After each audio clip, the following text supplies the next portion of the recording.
السلام عليكم ورحمة الله وبركاته.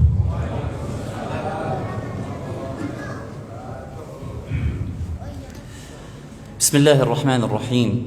الحمد لله والصلاة والسلام على نبينا صلى الله عليه وسلم وعلى آله وصحبه أجمعين، أما بعد.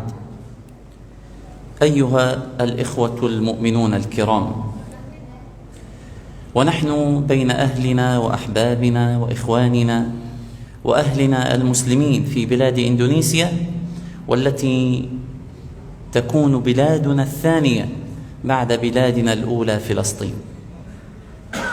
بسم الله الرحمن الرحيم. السلام عليكم ورحمة الله وبركاته. Alhamdulillah, setelah beliau mengucapkan salam serta membuka kajian kita pada malam hari ini, beliau mengatakan dengan sangat bangga bahwasanya wujudnya beliau atau hadirnya beliau di tengah kita pada malam hari ini, di tengah seluruh saudara kaum muslimin yang sedang berada di masjid tercinta ini merupakan sebuah kebanggaan bagi beliau, karena bagi beliau Indonesia merupakan sudah menempati negara kedua di hati beliau, disebabkan kemudian kecintaan beliau terhadap para masyarakatnya, disebabkan juga karena betapa tingginya kemudian kepedulian warga Indonesia kepada warga beliau yang berada di sana di Palestina. Alhamdulillah, انهينا صلاة المغرب في هذا المسجد. ما اسم هذا المسجد؟ Jadi beliau tanya setelah beliau mengatakan apa nama masjid ini? مسجد الإخلاص. طيب، أنا لو سألتكم سؤالا، لو جاء الآن رجل نصراني أو يهودي أو بوذي يعبد الشمس أو القمر وقال لكم هذا المسجد ليس للمسلمين وهذا المسجد سنهدمه ونبني مكانه معبدا للنصارى أو للبوذيين، هل تقبلون؟ Jadi beliau menanyakan kepada kita semuanya, sekiranya kemudian Bapak Ibu sekalian yang semoga dirahmati Allah datang kemudian tiba-tiba kepada kita seluruh jamaah yang berada di sini, seorang yang berasal dari kaum non-muslim, dari Yahudi, Nasrani ataupun yang lain sebagainya, yang kemudian dia datang kemudian mengaku-ngaku bahwasanya masjid ini, Masjid Al-Ikhlas, bukanlah milik kita, bukanlah milik kaum muslimin. Lalu setelah mengatakan hal tersebut, ia kemudian ingin menghancurkan masjid ini dan menjadikannya sebagai ibadah atau tempat untuk beribadah bagi agama mereka. Apakah kita akan menerimanya? Tidak. هل لو أخذوا منكم هذا المسجد بالقوة وأرادوا أن يهدموه هل تقبلوا؟ Begitu juga sekiranya mereka berupaya dan berusaha untuk merebut masjid ini dengan kekuatan yang mereka miliki, apakah kita akan menyerahkannya begitu saja? طيب، لو كنت في بيتك وجاءك رجل وقال لك أنا سأسكن في بيتك يومين لأني مقطوع، ليس لي مكان أسكن فيه، وأنت عندك ما شاء الله متسع في البيت، واستقبلته ضيفا ينام في بيتك يومين، ثم بعد ذلك أراد أن يقتلك وقال لك هذا البيت لي وإلا سأقتلك، هل تقبل أن تعطيه بيتك؟ Begitu juga beliau memberikan pernyataan atau pertanyaan bermisal kepada kita yang kiranya kita bisa menjawabnya. Sekiranya kita sedang duduk tenang di rumah kita semuanya, lalu tiba-tiba datang seorang yang kemudian izin untuk tinggal di rumah kita selama 2 hari saja. Sedangkan termasuk kemudian kebiasaan kita menerima tamu dan menerima mereka untuk menginap. Lalu setelah berjalan 2 hari, tamu tersebut tiba-tiba ingin merebut rumah kita serta kemudian berupaya untuk membunuh kita dan mengeluarkan kita dari rumah kita sendiri. Apakah kita juga akan menerimanya, Bapak Ibu sekalian? لن نتكلم من باب الأخوة، المؤمن أخو المؤمن، لن نتكلم مثل المؤمنين في توادهم وتراحمهم وتعاطفهم كمثل الجسد الواحد، لا، لن نتكلم في هذا.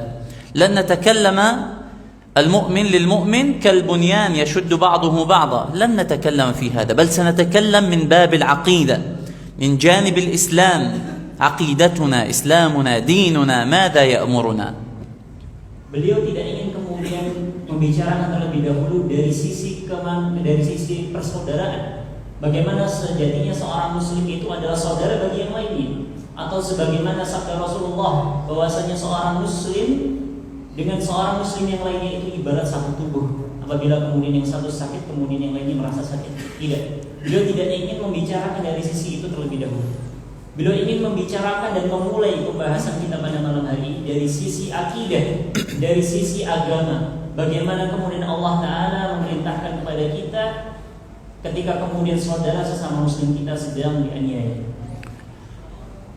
لو سألتكم ما هي أول قبلة للمسلمين ربما الجميع يعرف صحيح؟ Sekiranya kemudian ditanyakan kepada kita para jemaah sekalian, mungkin kita semua sudah tahu jawabannya. Apa kemudian kiblat pertama kita selaku seorang muslim? أول قبلة للمسلمين هي بيت المقدس. Bahwasanya kiblat pertama kita adalah Baitul Maqdis. والثاني مسجد للمسلمين هو بيت المقدس. Dan kemudian juga masjid kedua yang berada di hati kaum muslimin adalah Baitul Maqdis. وثالث الحرمين هو بيت المقدس. Begitu juga tanah suci yang ketiga bagi kita adalah Baitul Maqdis. قال صلى الله عليه وسلم لا تشد الرحال إلا إلى 3 مساجد. ما هي؟ Rasulullah SAW bersabda dalam sebuah hadisnya, hendaknya seorang muslim tidak kemudian melakukan perjalanan dengan sungguh-sungguh kecuali kepada 3 masjid. Apa saja itu jemaah sekalian? مسجد الحرام، Masjidil Haram, مسجدي هذا المسجد النبوي، والمسجد الأقصى. dan yang ketiga adalah Masjidil Aqsa.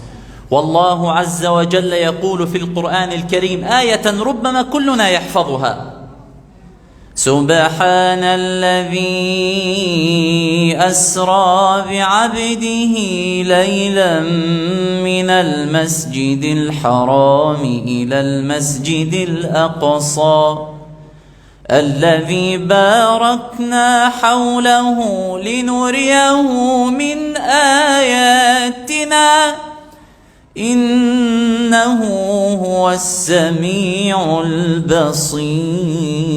البصير.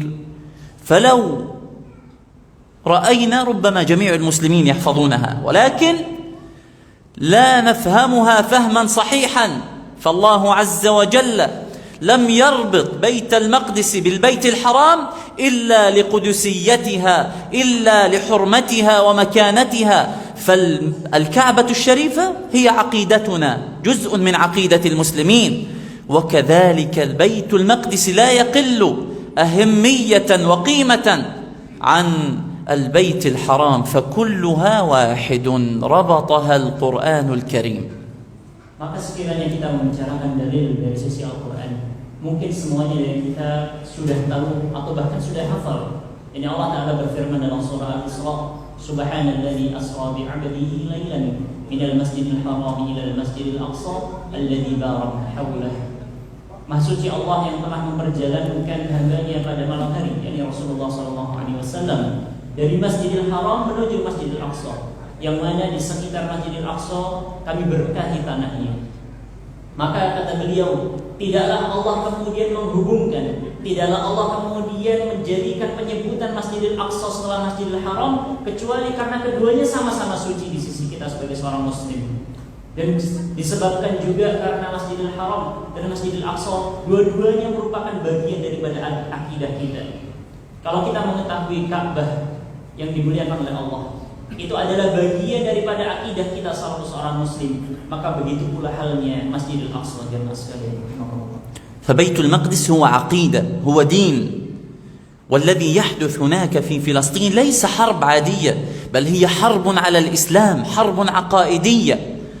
ما الذي يحدث؟ يأتي هؤلاء اليهود فيقول هذا المسجد ليس للمسلمين، هذا لليهود، وهو موجود في عقيدتنا، أي عقيدة اليهود. اليهود يقول هذا موجود في عقيدتنا، يجب أن يهدم ويبنى مكانه معبدا لليهود.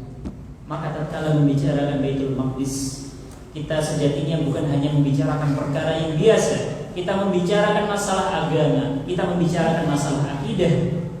Sejatinya perang yang terjadi sekarang di sana bukan hanyalah peperangan biasa saja, tapi juga peperangan akidah dan peperangan agama. Sesungguhnya kaum Yahudi ketika datang dan berupaya untuk merebut Baitul Maqdis, mereka juga punya keyakinan bahwasanya Baitul Maqdis adalah milik mereka. Maka dari itu mereka berupaya sekuat tenaga untuk merebutnya serta menjadikannya tempat ibadah untuk mereka.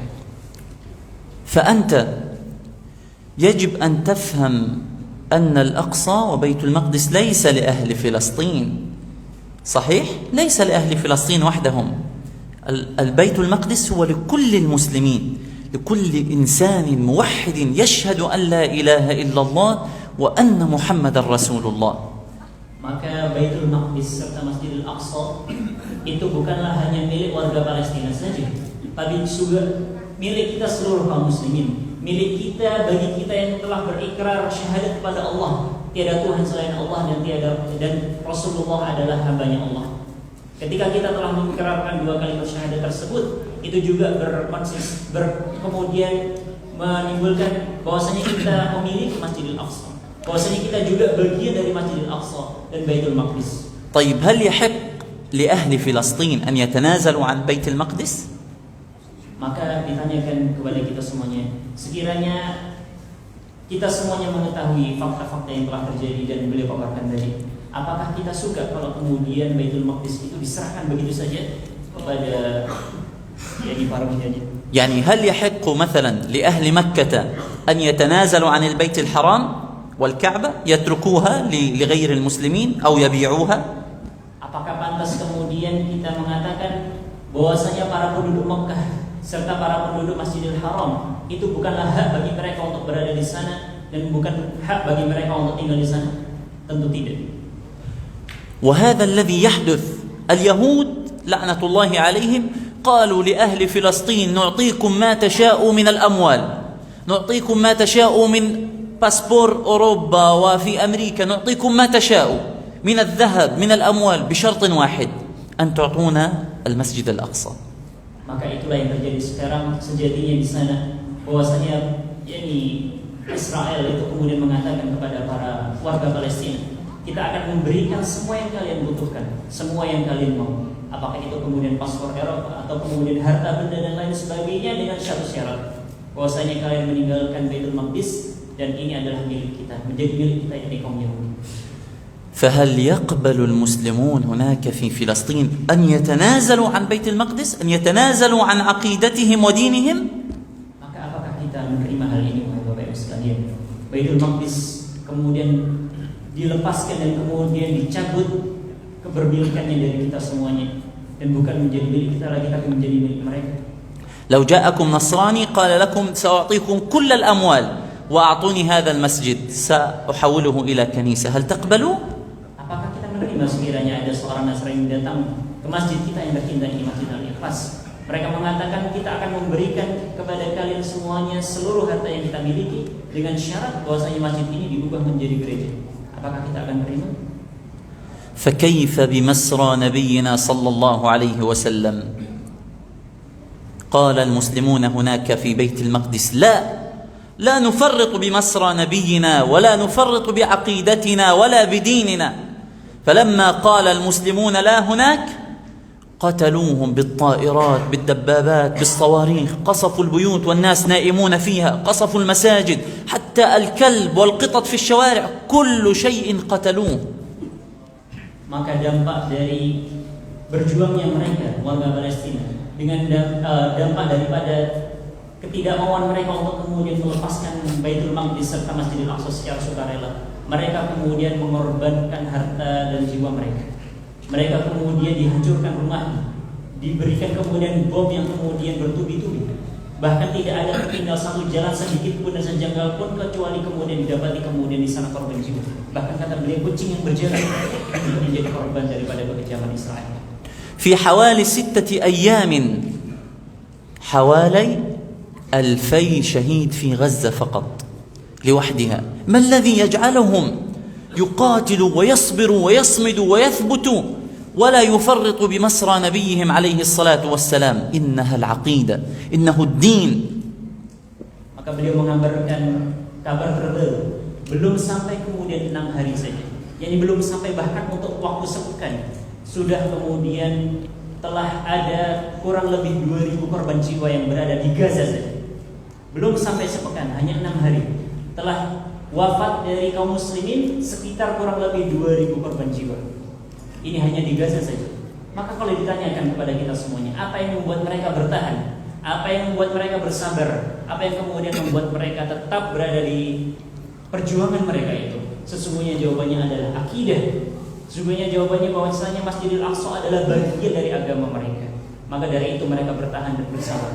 طيب يا شيخ ألا يبكون ألا يحزنون ألا يخافون بلى يخافون ويبكون ويحزنون ولكنهم ثابتون صابرون. Dan kalau ditanyakan, wahai Syekh, apakah mereka di sana kemudian tidak takut, tidak ketakutan, tidak dalam keadaan kekhawatiran yang sangat berlebih? Apakah kemudian mereka tidak kemudian dalam keadaan menangis setiap hari? Kalau ditanyakan, tentu jawabannya iya. Mereka ketakutan, mereka menangis, bahkan mereka kemudian selalu berteriak dalam batin mereka. Tapi apa yang membuat mereka bertahan? Sesungguhnya mereka bertahan dan mereka kemudian istiqomah dalam perjuangan tersebut karena mereka tahu bahwasanya dengan kesabaran itu kelak akan membuahkan hasil. طيب كيف يصبروا؟ ما الذي يجعلهم يتحملوا؟ كيف يثبتوا بهكذا شكل؟ Maka bagaimana cara mereka bertahan? Bagaimana cara mereka bersabar? Dan bagaimana cara mereka menyesuaikan diri dengan keadaan-keadaan yang mereka hadapi sekarang? نثبت بديننا بسنة نبينا عليه الصلاة والسلام لما تآمر الأحزاب على النبي صلى الله عليه وسلم ولما رأى المؤمنون الأحزاب قالوا هذا ما وعدنا الله ورسوله وصدق الله ورسوله وما زادهم إلا إيمانا وتسليما. فالمؤمن كلما زادت فيه المحن وكلما زاد الابتلاء ازداد إيمانا ويقينا بالله سبحانه وتعالى. Maka mereka bersabar dan mereka bertahan dengan bekal keimanan dan bekal agama Islam. Mereka kemudian mencontoh bagaimana dahulu Rasulullah dan para sahabat ketika mendapatkan ujian di perang Ahzab, ketika kemudian para Yahudi itu bersekutu dengan kafir Quraisy untuk kemudian saling membantu dalam memerangi kaum muslimin. Yang ini diabadikan oleh Allah Ta'ala dalam surah Al-Ahzab ketika mereka berkata, para sahabat dan Rasulullah ketika melihat gerombolan Yahudi dan kafir Quraisy kemudian bersatu, mereka berkata, tidaklah ini semuanya kecuali semakin menambah keimanan kami. Tidaklah ini semuanya kecuali semakin menambah keyakinan kami. Maka seorang muslim sejatinya ketika semakin bertambah ujiannya, semakin kuat pula akar keimanannya. طيب ما هو واجبنا نحن المسلمين تجاه بيت المقدس مسرى نبينا عليه الصلاة والسلام؟ Maka giliran kita sekarang pertanyaannya yang tertinggal dari diri kita semuanya. Apa kewajiban kita sebagai seorang muslim? Apa kemudian tugas kita selaku seorang muslim terhadap saudara-saudara kita yang berada di sana? أهل بيت المقدس يقدمون أرواحهم، يقدمون دماءهم، يقدمون بيوتهم، يقدمون أبناءهم، يقدمون كل ما يملكون. أما نحن فواجبنا أن نساندهم وأن ندعمهم وأن نؤيدهم وأن ننشر هذه في الإعلام، أن نعلم أبناءنا، نعلم جيراننا، نعلم زملائنا، ندعو لهم، نتصدق لهم. فأهل فلسطين ليسوا يريدون مالا، هم يريدون إخوة يساندوهم، يقفوا معهم، يؤيدوهم. ليس المال كل شيء. إذا لا تستطيع تقدم مال، تستطيع أن تدعو الله سبحانه وتعالى، تصلي ركعتين في قيام الليل بنية أن يفرج الله سبحانه وتعالى عن أهلنا هناك في بيت المقدس. Maka tatkala membicarakan tugas kita sebagai seorang muslim, kita kemudian tahu bahwasanya saudara kita di Palestina sana, mereka sudah mengorbankan jiwa raga mereka. Mereka sudah mengorbankan rumah mereka, sudah hancur lebur. Bahkan anak serta kerabat mereka sudah wafat di jalan Allah. Maka tinggal kita sekarang tugas kita. Yang bisa kita lakukan diantaranya banyak sekali jemaah sekalian. Selain doa, selain kemudian kita menyebarkan berita yang benar tentang yang terjadi di sana, kita juga bisa mengajarkan kepada anak kita tentang akidah kita, tentang bahwasanya Palestina adalah bagian dari akidah, bahwasanya mereka saudara kita. Sesungguhnya saudara kita di sana sejatinya tidak membutuhkan harta berupa bantuan harta, tapi mereka membutuhkan saudara yang siap sedia membantu ketika sedang kesulitan. Maka kita juga bisa melakukan sholat 2 rakaat di tengah malam, mendoakan mereka dengan doa yang paling terbaik yang kita miliki dari lisan kita. Sesungguhnya banyak kemudian yang bisa kita lakukan. Itu kemudian tugas kita selalu seorang muslim. وأنا مثلا واجبي أن أعلم أشرح للناس ما يحدث. أترك جامعتي ودراستي في ماليزيا وأنتقل إلى هنا إلى إندونيسيا. نعلم الناس، نوضح للناس. عائلتي منذ حوالي 4 أيام لا أستطيع أتصل بهم، والحي عندنا قد قصف بالكامل، ومع ذلك هل أتوقف؟ هل أبقى في البيت وأبكي؟ بل يجب أن نثبت، يجب أن نصبر، يجب أن نصمد، وكل شيء عند الله سبحانه وتعالى بمقدار، كل شيء له أجره، كل شيء له ثوابه من الله سبحانه وتعالى. Maka beliau menceritakan sedikit tentang keadaan beliau. Beliau kalau menceritakan tentang tugas beliau, maka beliau sudah meninggalkan kurang lebih sepekan, bahkan lebih. Yani tugas beliau selaku seorang mahasiswa doktoral di Malaysia. Beliau sudah datang sejak lama, sudah 2 pekan datang ke Indonesia. Maka tugas beliau sebagai warga asli sana adalah menjelaskan, mengajarkan kepada kita semuanya selalu seorang muslimin apa sebenarnya yang terjadi. Bahkan beliau juga mengatakan barusan sudah sejak 4 hari keluarga beliau di Gaza tidak bisa dihubungi. Bahkan pemukiman beliau yang berada di Gaza sudah hancur lebur. Tapi apakah beliau kemudian tinggal diam dan menangis dalam rumah? Tidak. Beliau tetap berangkat mengajarkan kepada kita, mengajarkan dan memberitahukan sebenarnya yang terjadi di sana. Itu di antara tugas yang beliau lakukan terhadap saudara-saudara kita yang berada di sana.